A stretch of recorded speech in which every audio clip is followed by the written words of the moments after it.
Hell yeah, I'm hitting this shit. But check it out.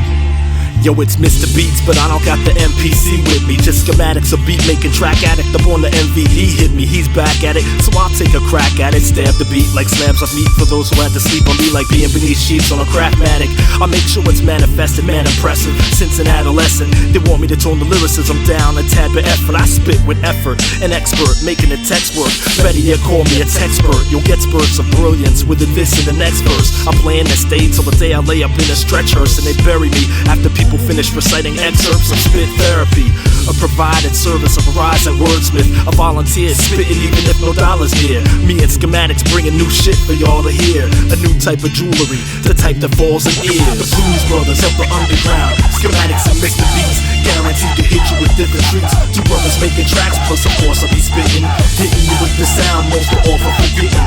The Blues Brothers of the underground, schematics and Mr. Beats, guaranteed to hit you with different treats. Two brothers making tracks, plus of course I'll be spitting, hitting you with the sound most are all for forgetting. Jake and Elroy without the magic gear, no shades and hats in here. My aim and rap is cheers like cats tapping beers. A Westchester wordsmith with a vested purpose to just unearth this sound. Schematics laid down for me to rest my verses. Drums pound and astound.